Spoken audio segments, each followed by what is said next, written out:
10,000 strong, I'll make my stand. My union brothers all there with me. We ain't coming home till Sheriff Chafin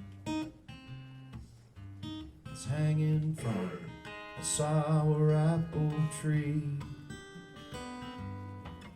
I am a union miner,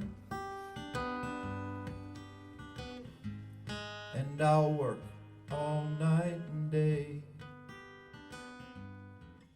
I am. At this time, I'm going to have Rose Trump, who is a member of the Homestead Foundation, board member, also a union organizer for, which local union was that now? SEIU 585. SEIU 585, actually one of the largest local unions in Allegheny County.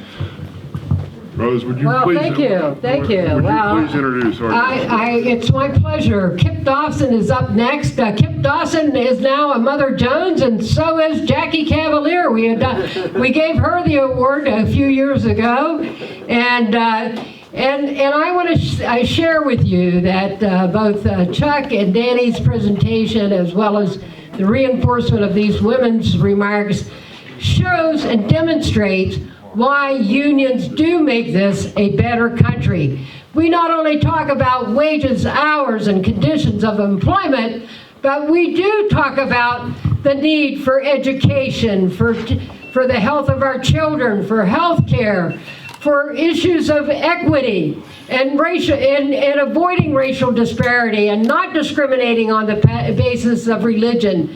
And it's a fundamental right of every worker under the Constitution, because we do have the freedom of assembly, we do have the freedom of press, we do have the freedom of speech, we have the freedom to organize, and we have to fight back the right-wing forces that are trying to destroy the few unions we have and build the labor movement nationally and internationally.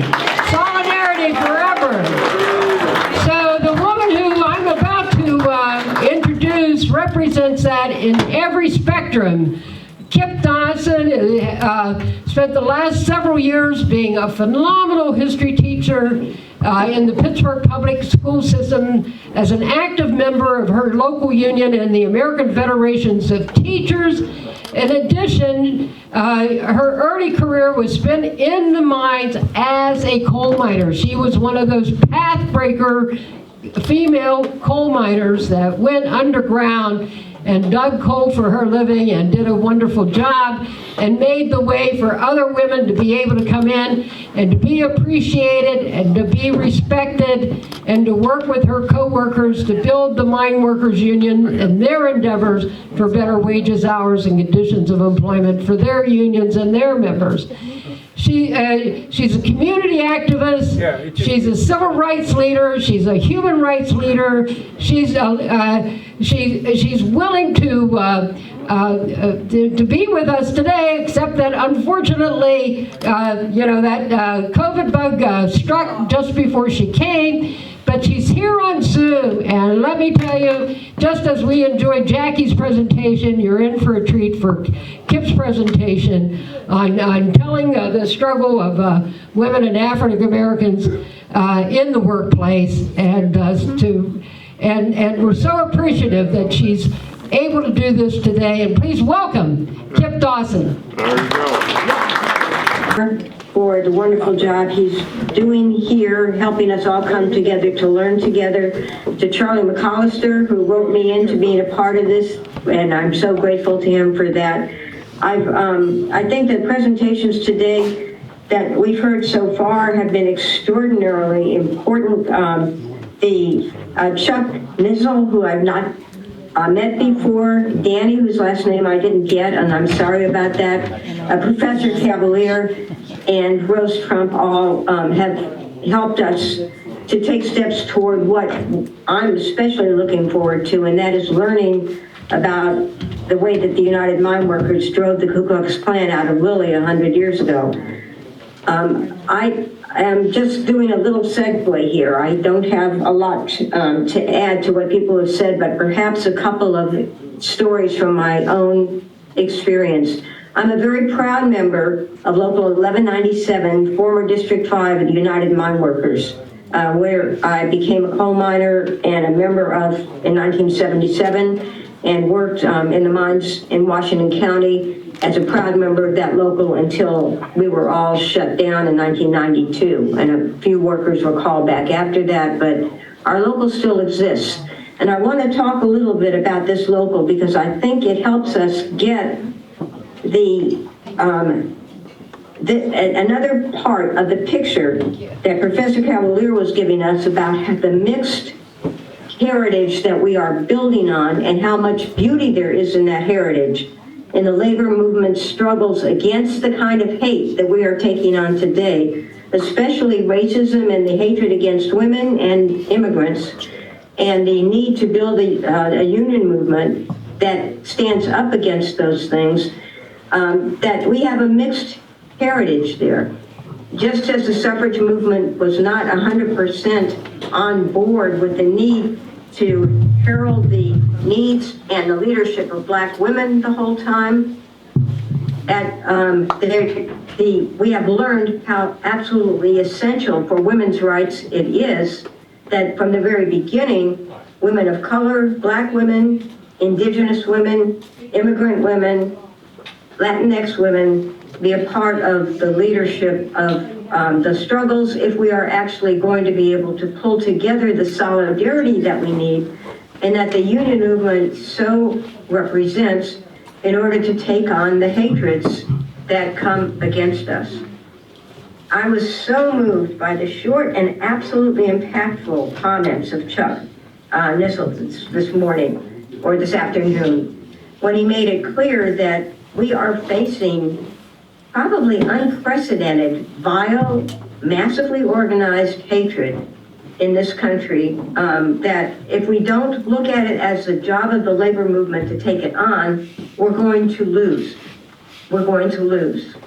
But we do have a heritage on which to do that, and he mentioned that, and I think that what we're about to hear is going to help us understand that, and that is the way that the United Mine Workers, at its best, because we haven't always seen this among coal miners, but at its best, the United Mine Workers has said straight out that we cannot build a union movement that does not recognize the merit of, the needs of, the brotherhood and sisterhood of our African American and members from all different kinds of backgrounds equally, and that we take on the kind of hatred that comes out against any section of our movement full speed.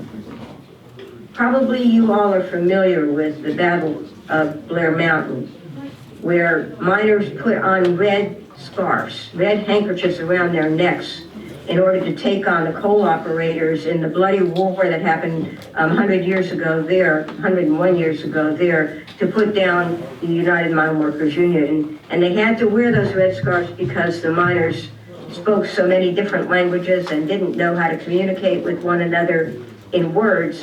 But the red scarves, the red bandanas were symbols that they were all in this together, Black, white, and from whatever country and whatever languages they spoke. That's a heritage that has stayed alive in our union, and we're going to be hearing a graphic example of how the Ku Klux Klan, one of the hatred groups that was so prominent 100 years ago, and which Chuck helped us to realize is still around today, and other haters would try to divide us along the lines that we will not be divided along. We have to recognize that there is racism and fear, and there is misogyny against women as well in many of the communities in which we live and work. But when the union collectively stands up against those things, we can do the job that needs to be done today to protect workers, women, our children, and each person who tries to make a living in this country when we stand together against that kind of hatred. And we have a lot in our tradition to call on. I want to tell you a little story about something that happened to me when I was working in Washington County, PA, as a member of the United Mine Workers. I had been very lucky to be hired into a union local that was led by a combination of people who were of different backgrounds. There were Croatians, Slovenians, Slovakians, and African Americans, and people of other backgrounds among the leadership of a union local that had been forged as part of the Miners for Democracy movement, and that very quickly learned to welcome and honor the women who joined the union, among whom were African American leaders who quickly became leaders of our union local as well. So it was an easy thing for me to do when, on my way to work one day in 1989, I stopped at the store down at the bottom of the hill that was led up to the portal to our mine, and there was a telephone booth there. I think probably some of you are old enough to remember telephone booths, and you might remember that they were places that this was before cell phones, where we could make phone calls if we needed to do that. And I went into the booth, and there I was surprised to see a stack of leaflets. Well, I was excited. Usually the union would put out flyers for things that were going to be things that I wanted to let people know about, but that's not what these were. These flyers had ugly, racist, and anti-women pictures of apes and a demand that we get together against the N-word who were trying to take over in Washington County, Pennsylvania. The target of these leaflets was the Mel Blount. Mel Blount was a Pittsburgh Steeler who was building a youth home in Washington County for young guys, for kids who needed a place to go to get past the prison pipeline that they otherwise would be sent into. Kids. And the flyer that was in the phone booth there was calling attention to the fact that some of these children who would be coming to get that kind of help were going to be African American children.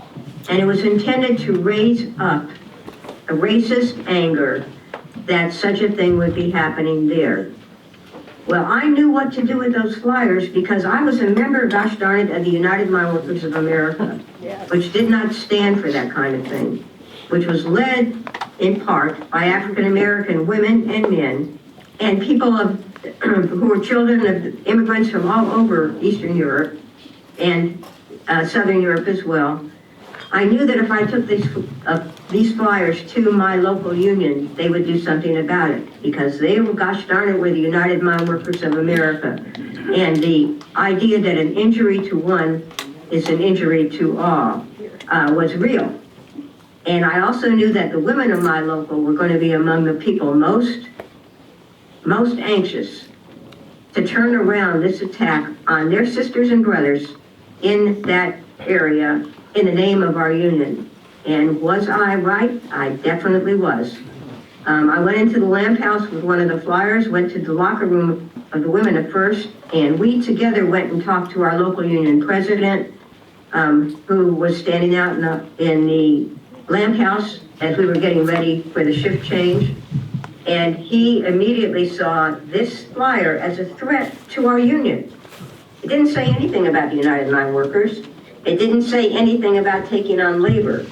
But taking on the black people in our community was, in his eyes and ours, an assault on what the union stood for. And immediately he called around other officers of the local, and we as a local of the United Mine Workers took this on and helped to organize a demonstration against the Ku Klux Klan in Uniontown, Pennsylvania in 1989, soon thereafter, joining with other unions, including Rose Trump's union, the SEIU, and others who were similarly up in arms against this assault. I'm raising this because there are times when people look at the United Mine Workers and areas in which we exist and assume that our members are going to not be so great about issues of race because our members live in places where there is a lot of racism. Well, there's a lot of racism in much of the United States today. But where the United Mine Workers and our real traditions are strong, it is an easy thing to organize through the union, and a necessary thing to organize through the union, stepping up against this kind of racism.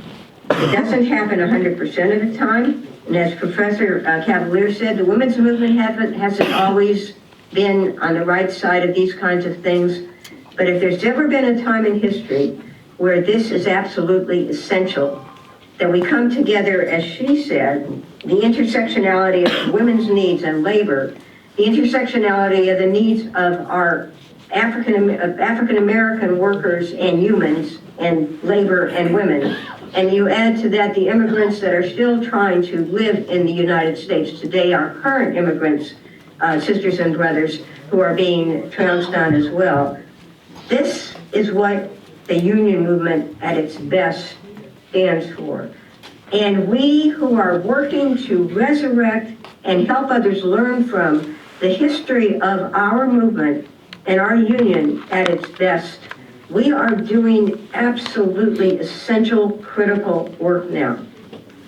Now, I thought I knew a lot, excuse me, about the Ku Klux Klan in Pennsylvania, mainly because they were among the forces that led to the murder of my grandmother's husband, excuse me, a Jewish immigrant in Erie, Pennsylvania in 1922, when the Klan was massively organized. I thought that I knew that how much they had done in this state and how few people, and I did not know though, what I did not know, and what I'm learning from the people who brought this event together today and who helped me begin to learn before today, how much people stood up against them. We're going to be hearing about that happening right where you are in Lilly, Pennsylvania. And how many, one of my friends who was going to be with us today, a young PhD student at Carnegie Mellon University who grew up in your area, never knew that this had happened in the area in which she grew up. We have so much to teach and learn, especially now when this kind of coming together is so absolutely essential. So what my local union did in 1989 in Washington County against the Klan, it's not the first time in Pennsylvania, is it, that the union has stood up against the Ku Klux Klan and done something that we need to build on today. I am so excited to be able to just say these few words to you and to lead into the an extraordinarily important history lesson that we are about to get about how people in the area in which you are sitting, and my heart is there with you, the people in that area did something well before my local union ever existed, actually, to take on the same kinds of forces. So it is my honor to be one of the women who had a chance to be and still is involved in this very marvelous United Mine Workers of America union, and to be able to be part of its segue into my and your learning together things that we need to help to move forward. Our union has a proud history.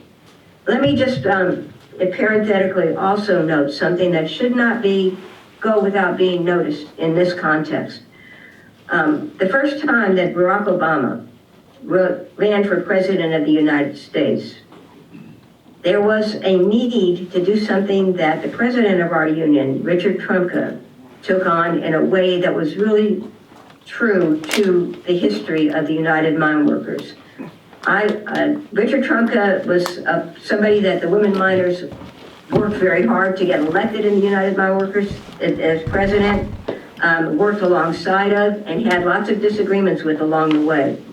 But we were all 100% so proud when Richard Trumka went on a national speaking tour on the theme, workers need to stand up against racism and for the sake of our unions, support this African-American candidate for President of the United States. I saw him when he was about to make that speech in Pennsylvania and was one of the people who thanked him for that. And he looked at me and said, "What do you expect? This is life and death." And in that spirit, the life and death of standing up against all of the hatreds that are coming down now, the attacks on women's rights, all of the attacks on women's rights, pushing women back out of the positions of leadership and full lives that we have begun to win, and telling our daughters, not for you, you're not going there. The attacks on black lives, trying to take away the voting rights of black people, but in every arena of life, attacking the lives of black people and black families. The attacks on our immigrant sisters and brothers at the borders and those who have come into this country and their children. The attacks on teachers being able to teach the real history that is, which we are getting a chance to reinforce that history here at this gathering. The attacks on all of us are all attacks on organized labor.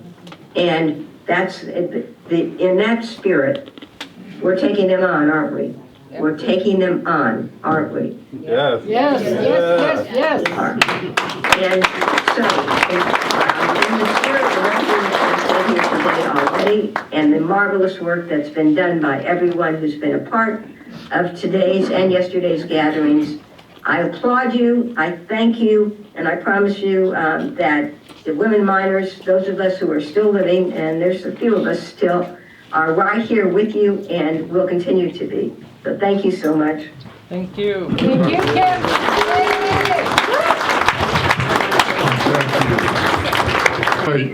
We had an executive board meeting with the Pennsylvania Labor History Society. We normally get together after these types of gatherings to discuss what we're going to be doing in the next year. And because it takes a lot of planning just to put this together, to get dynamic speakers like we have today, and get beautiful halls like we've acquired here today, and just putting the Lilly Historical Society come in here last night and dressed these tables in these beautiful Easter colors. It's a lot of work, but we really enjoy the work. At our meeting last night, we passed a motion. You know, the Pennsylvania Labor History Society doesn't just work in a vacuum. We also are members of this society, this nation. So one of the things we talked about last night was school boards. And we passed a resolution at that meeting last night, and I just asked our president if I could mention it here. We haven't worked out the language yet, but we want to challenge both the Republican and the Democratic Party in their selection of candidates for school boards, because the school boards are actually the people that drive the education of our children, and the teachers work for the school boards and for the students, and it's time that we take that as a serious challenge, because we've seen some of the things that are being done in the other states.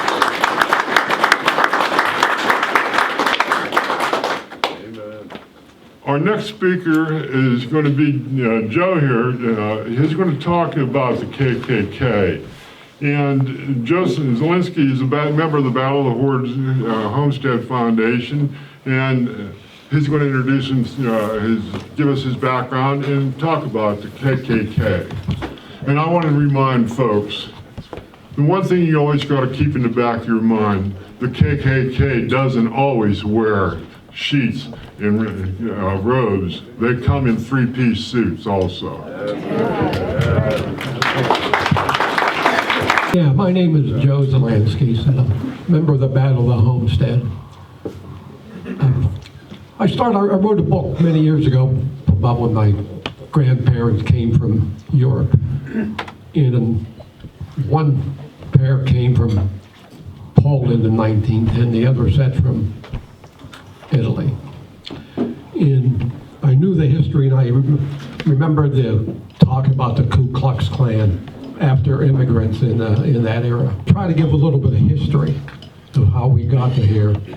And then beside the history then, try to draw some lessons from what we heard in the last 2 days and see what we can learn from the way we allowed ourselves to get there. You know, the Ku Klux Klan originally started after the slaves were freed. They harassed and terrorized the freed blacks. They terrorized the Reconstruction people that came down. It sort of went underground then, about 1870, until it was restarted again in 1950, with the targets being the new immigrants from Eastern and Southern Europe and Catholic. I'll give a little history of how did this happen here. By the way, the Eastern and European Southern immigrants were called European riffraff and people from inferior races. The Ku Klux Klan sent letters to some of the big business people complaining to them because their greed was allowing them to seek cheaper wages by bringing in what they called European riffraff, which Nick and I and Ken are all descendants from now, and Jackie, you know. But that's what we were. But the biggest thing was the Catholics. And the show will go back in time, even before this country was a country. 1750, Benjamin Franklin wrote an essay on the peopling of nations. And the one thing he said in there, you exclude Catholics. This is from back in 1750. A little later on, Georgia, before it became a state, was founded as sort of a utopia by a fellow named Oglethorpe. He wanted no slavery. He didn't want big plantation owners. He wanted people to buy land and work themselves on it. The other thing he didn't want was Catholics. No Catholics there too. So this was always in sort of the DNA of this country. And it didn't really bother much until the 1840s when the Irish start coming over in large numbers. And this is when the nativists really started to organize against this. They get the know-nothing political party come up. They had groups like the True Americans, the American Protective Society, who took it upon themselves, their goal to be, we got to protect this country. We got to keep it a Protestant country. And that sort of set the stage for what happened in the 1800s. And they were really big against these Irish. And finally, they were coming in such numbers. You know, they were frightened they were going to lose control of this country. Then in the 1880s, when the riffraff and the people of inferior races started coming, they got really upset about this. And some of the people saw it yesterday too, that was not only about the ones coming now, they were going to have big families, the voters were coming along, they were going to sort of take over the country. And I know even Charlie in his great book, The Point of Pittsburgh, talks about a Pennsylvania senator who was complaining these people from poor human stock won't be able to keep our founding fathers' ideals alive because they're too stupid or too dumb or too bad or something like that. So they were really upset about the Eastern and Southern Europeans were almost 100% Catholic. And as early as the 1890s, they were prevailing upon Congress was passing literacy test laws to try to exclude them. They wanted immigrants to have to show they were literate. And they knew this was aimed against the peasants coming from Eastern and Southern Europe. But the presidents kept overriding them, probably not out of humanitarian reasons, just knowing we still needed workers, so you better let them keep coming in. But the general public was really after them.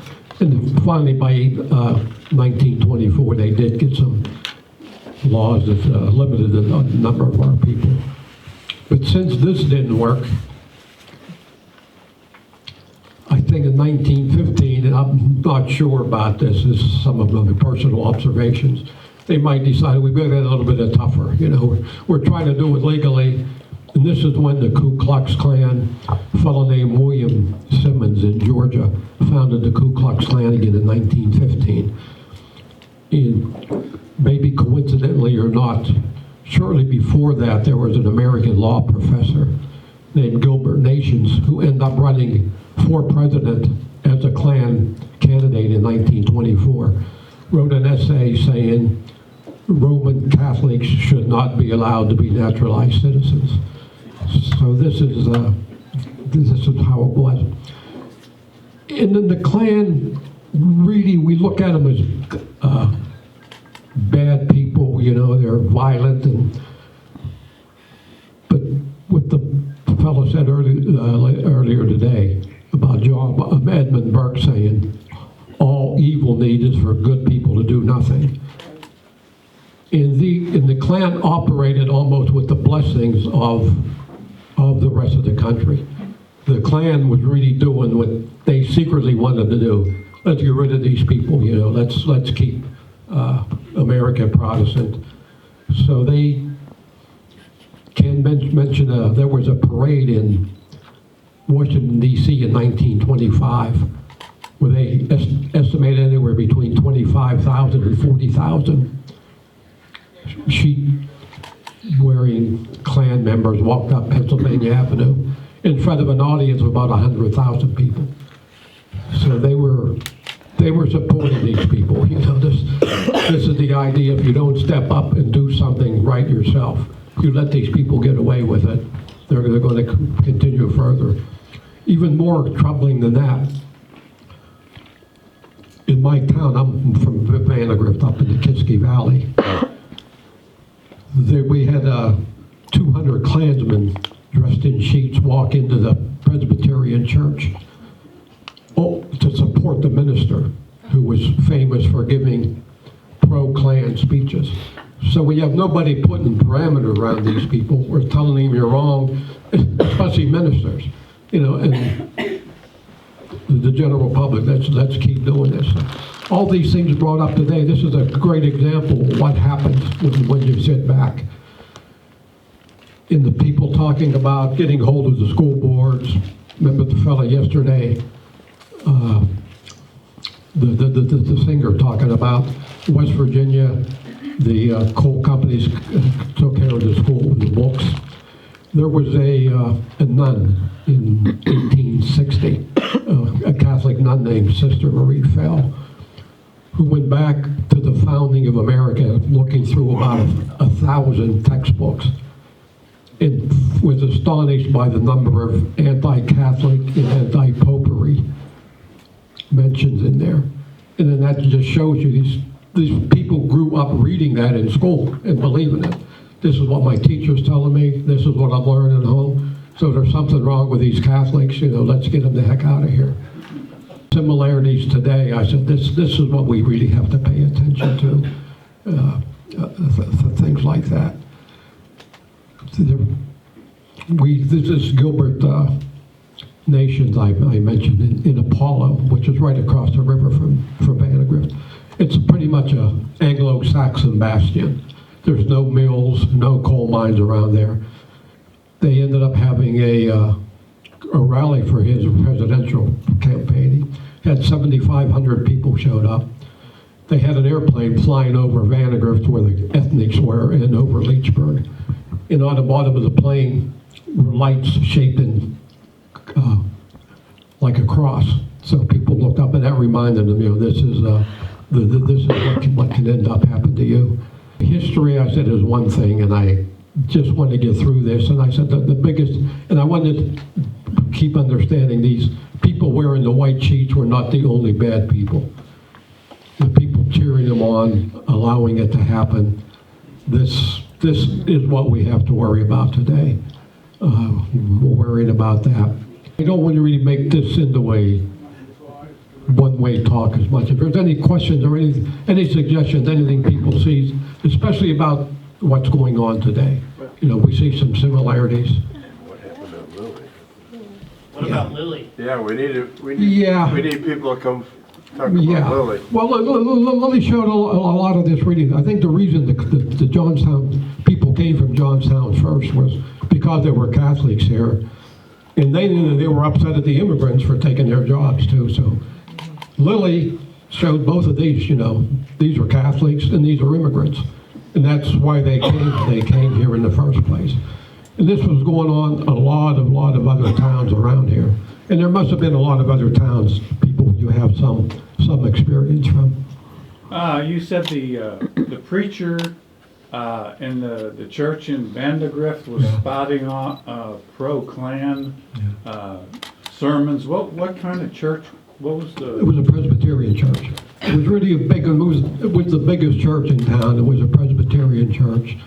And there were also incidents in New Jersey. The same thing. They went up and actually handed the minister money for preaching this in church.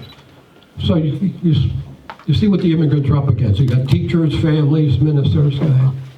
You were asking about the churches, the Claverns. Each Clavern had to turn in a monthly report about the things that they had done, how many drills they had done, how many schools they had visited, and how many churches they had visited.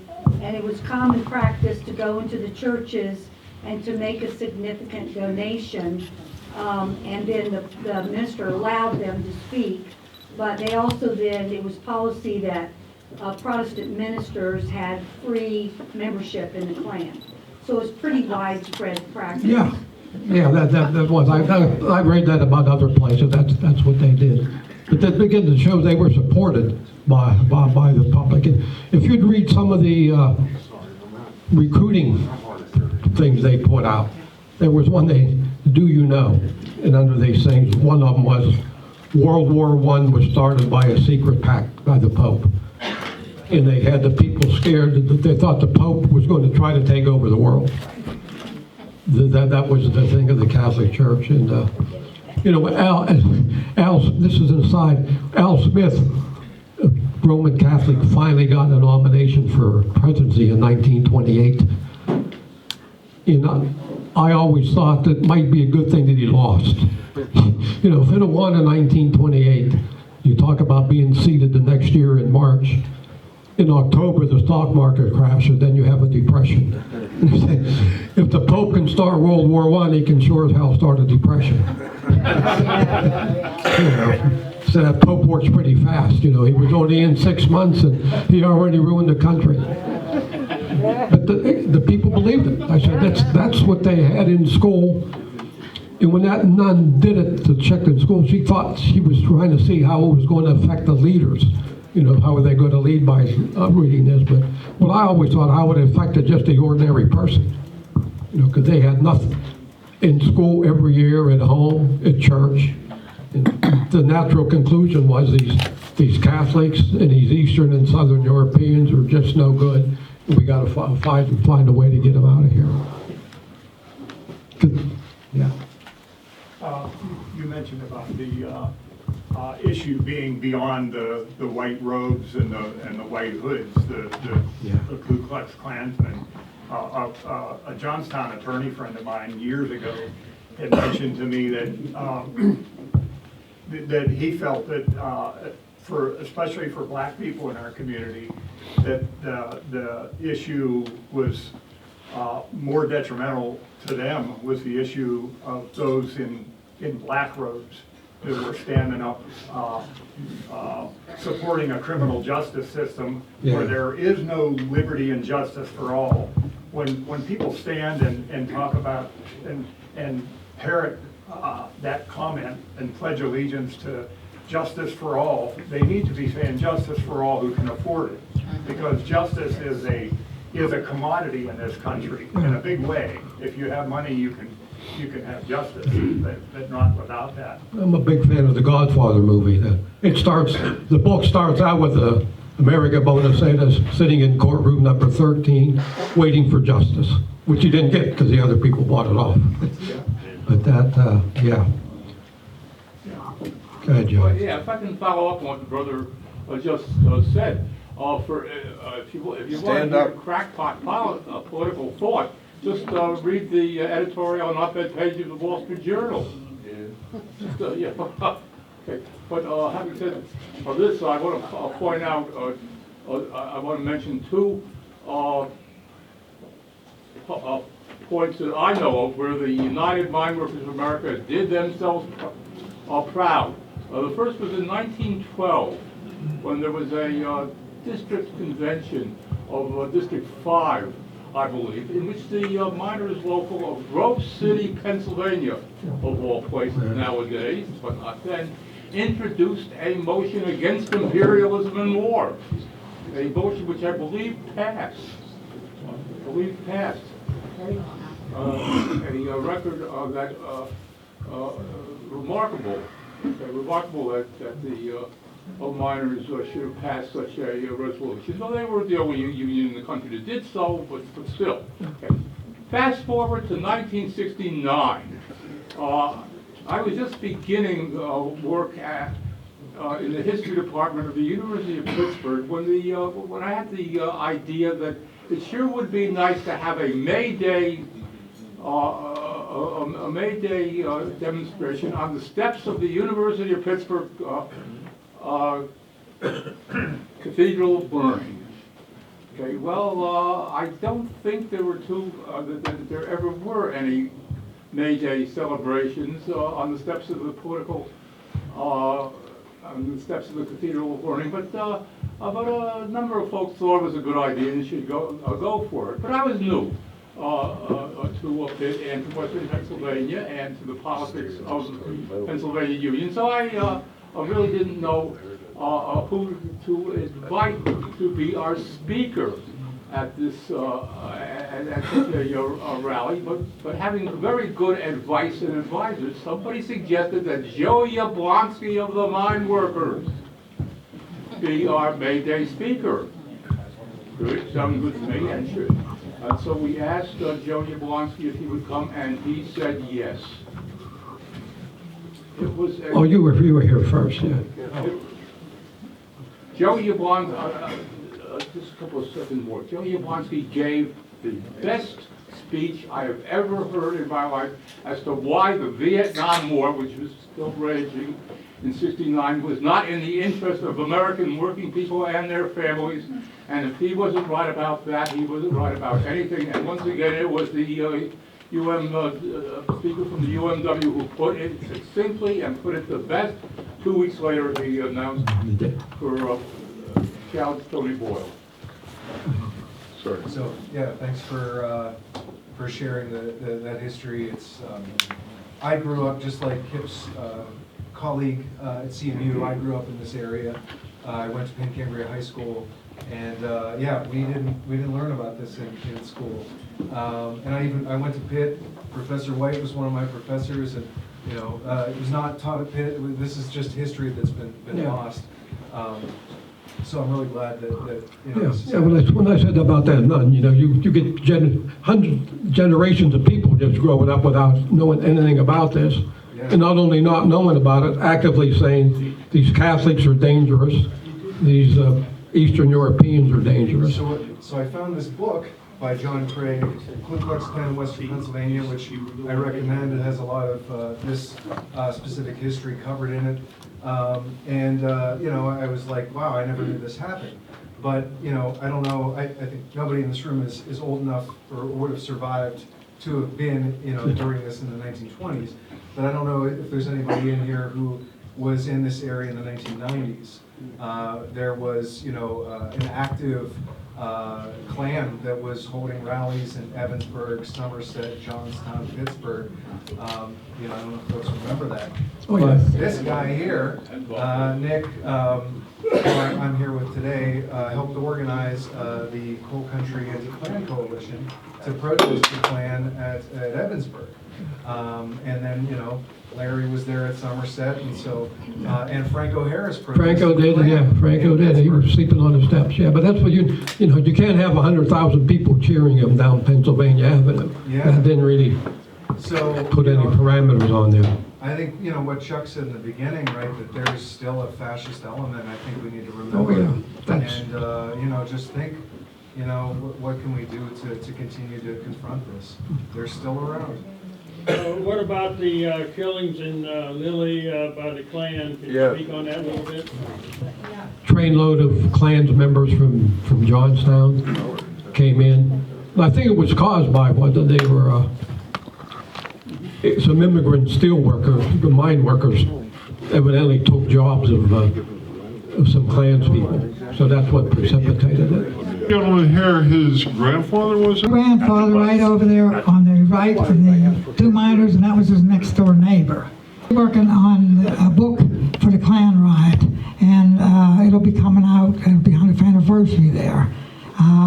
I have personal interest because my dad was one of the Lilly persons that got in jail. He always said that he was innocent, so I decided, let me look into that. I did get the 1,600-page court trial, and I'm working on all the other information around, and it'll be a chapter on the case for and against Carl Fees. The one thing I can add what he said, in not about the Klan then, 1924 was a Democratic convention, and there was a big fight who they would list as hatred organizations, and they wanted to put the Klan in there, but over the fight they weren't put in there. So the one thing, watch for the book, the one thing I can make, and a thing that we dodged a bullet, basically, on the Klan Riot. The thing that I was shocked to see, when the Klan came into town, they were very law-abiding. And the people, when they were going up to the field, people were cursing them, throwing stuff at them and everything. When they got up the field, the only incident that they had was when someone tried to win stop and burn the cross. He was hit a couple times. But had the town not done anything, they would have got on the train and got away with it. So I got many more things that'll be interesting. So the book goes in more detail. In closing, I'm saying basically that this is not, as a graduate of St. Francis College with degree in economics, most of the things that have been written haven't really looked into the economy of the situation, how it affected and what it did to make the environment ready and ripe for this to happen. So anyhow, watch, and it'll be something in the paper eventually when the book's ready to go, and I hope you'll be interested in getting it. So I thank Nick for coming. One other thing I want to mention, we lost two great leaders this year. My good friend and basically Don Colvon, you probably all know Don, and Ernie, Ernie Acevedo. For about 4 or 5 years, I would go to the Cambridge County Fair on Labor Day, and the three of us would work the booth up there. So, unfortunately. So, in closing, union things, having stood on the picket line for 17 days myself, I remember that. But basically, the unions need to step up and protect our democracy. Yes, sure.